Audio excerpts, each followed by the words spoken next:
Guys finally কিন্তু মমিনের এই দোকানটা বন্ধ হয়ে গেছে, মানে পার্মানেন্টলি বন্ধ করে দিছে। আর মমিনের দোকানের যে বোর্ড সব কিছু খুলে নিয়ে অলরেডি খোলা হয়ে গেছে, সব কিছু মমিনের দোকানের ভিতরে কিছু নাই, আজকে থেকে মানে পার্মানেন্টলি বন্ধ।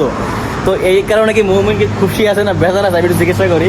মমিন তুমি কি মানে হ্যাপি আছো দোকান বন্ধ হয়ে, নাকি দোকান কোনটা আছো, মানে দোকানটা বন্ধ হয়ে গেছে অনেকদিন চালাইছে, 2 বছর মানে দোকান চালাইছে, 2 বছরের মতো দোকান চালাইছে, এখন মানে 2 বছর পর দোকানটা বন্ধ হয়ে গেল পার্মানেন্টলি এখন। তো এর থেকে তুমি মানে হ্যাপি নাকি ইয়ে আছো, মানে মন খারাপ আছে? হ্যাঁ হ্যাপি আছো গাইস? কেউ মন মানে একটা দোকান যদি বন্ধ হয়ে যায়, মানে বিদেশে একটা দোকান বন্ধ হয়ে যায়, সে কি খুশি থাকে না হ্যাপি থাকে? ও কাছে আমি খুশি আছি, তাহলে কেমনটা লাগে? আর তোমার মানে খুশি হওয়ার কারণটা কি? খুশি হওয়ার কারণ এটা অফারে যখন আমি অন্য জায়গায় চাকরি দেখবো, অন্য জায়গায় চাকরি দেখলে অবশ্যই আমার এখানে স্যালারি থেকে ডাবল হবে। আচ্ছা মানে মানে প্রসেসিং তো এই যে মানে এক দোকানে কাজ করলে যদি একটা দোকান চেঞ্জ করা হয় তখন কি মানে যত দোকান আমি চেঞ্জ করবো তত আমার চাকরির ডিমান্ডটা হাই ডিমান্ড বাড়বে। আচ্ছা, তুমি এখানে কয় টাকা পাইতা স্যালারি? সত্যি কথা বলো। আমি 200 টাকা পাইতাম, আমি এখান থেকে বেরোলে 250-300 টাকা ইজিলি পাবো। গাইস ও কিন্তু এখানে জব করছে 200 টাকা স্যালারি পাইছে বলতেছে, আর যদি এখান থেকে চেঞ্জ করে মানে অন্য জায়গায় যায় 250 টাকা পাবে, তো খুশি হওয়ার কথা, মানে খুশি হবে না কেন? তো গাইস মবিনের খুশি হওয়ার কারণটা হচ্ছে মবিন এই দোকান থেকে অন্য দোকান যাবে 250 টাকা স্যালারি পাবে, মানে বাংলাদেশে প্রায় 70 থেকে 80 হাজার টাকা।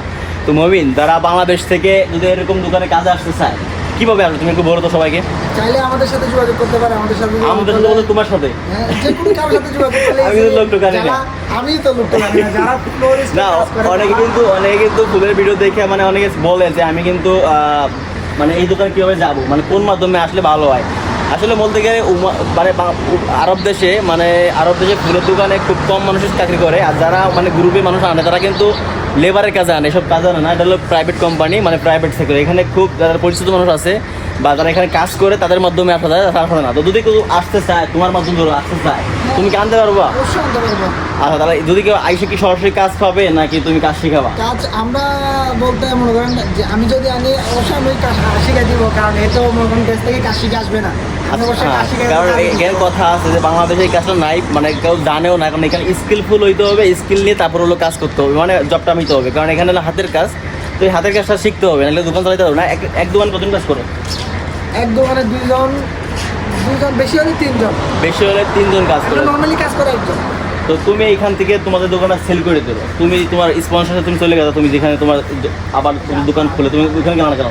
এখানে আমি মাস্কাটের বাইরে আসলে যাইতে চাচ্ছি আচ্ছা না। মানে মাস্কাটের প্রেমে পড়ে গেছে, মাস্কাট ছাইরে সে অন্য মাস্কাটের যাবে না। মতো এটা গ্রামের মধ্যে পাওয়া যায় না। আচ্ছা তো গাইস যদি এই সব দোকানে কেউ আসতে চান ফুলের কাজ শিখে আসবেন, আর যদি বাংলাদেশে যদি কেউ আসতে চান ওর সাথে যোগাযোগ করলে কিন্তু ও বিষয়টা নিয়ে আসতে পারবে।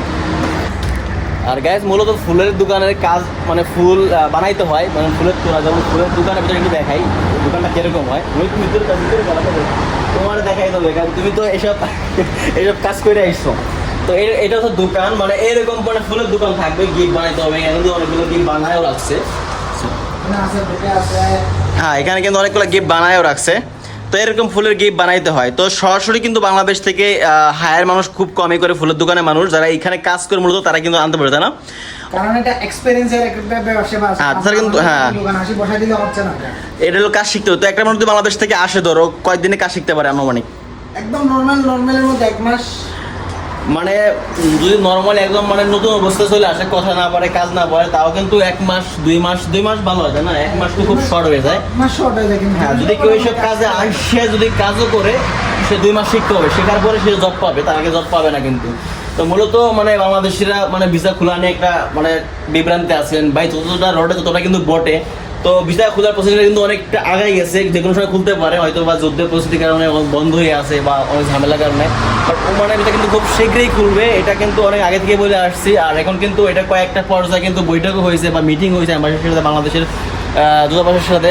তো এখনও কিন্তু মানে প্রপারলি বলে না যে কবে খুলবে, বাট তারা সবসময় বলে আসছে যে হ্যাঁ খুব শীঘ্রই খুলবে। বাট আমরা আশাই করতে পারি খুব শীঘ্রই খুলবে, যেহেতু 2 বছর বন্ধ ছিল, এখন খোলাটা সম্ভাবনা চলে আসছে। তো ভিসা যখন খুলবে তখন তোমার সাথে যোগাযোগ করে তুই বাংলাদেশ থেকে একজনকে এনে কাজ শিখে দিতে পারবা? অবশ্যই পারবো। আচ্ছা গাইজ ও কিন্তু কাজ শিখে কাজ জব দিয়ে দিতে পারবে, এখানে কিন্তু সরাসরি হায়ার করবে না, যেহেতু এটা প্রাইভেট সেক্টরে, এখানে কিন্তু কোম্পানি নাই বা এখানে কিন্তু দালাল নাই যে তোমাকে কাজ বইলে দিবে একটা, আনবে একটা, দিবে আর একটা, এরকম কিন্তু কোনো সুযোগ নাই। বাট এখানে কাজ শিখতে হবে প্রপারলি। তো যদি কাজ শিখে তারপর কয়টা হতে পারে? ফার্স্টে একদম 100-150 রিয়াল, 150, 60, 70 এরকম হতে পারে। এরকম হইতে পারে, বাট যত কাজ শিখবে যত পুরোনো হবে তত স্যালারি বেশি। যত পুরানো হবে একটা ভিসা চেঞ্জ করলে 200 প্লাস হয়ে যাবে এর তো salary। 200 টাকা কিন্তু খুব কম না, ওমানের টাকা কিন্তু অনেক পাওয়ার। 200 টাকা প্রায় অনেক টাকা, টাকায় মানে 60,000 টাকা 60-70 টাকা চলে আসবে মানে প্রথম অবস্থায়। আচ্ছা তাহলে এটাই হচ্ছে তোমার দোকান বন্ধ হওয়ার কারণে তুমি হলো খুশি হলে এই কারণে, তুমি দোকান চেঞ্জ করবে আর তোমার টাকা পারবে। স্যালারি বাড়বে। আচ্ছা ঠিক আছে, তো গায়ে যদি কেউ আসতে চান এর লাগে যোগাযোগ করবে, নাম্বার দিয়ে দেবো এই ভিডিওতে। হতে পারে।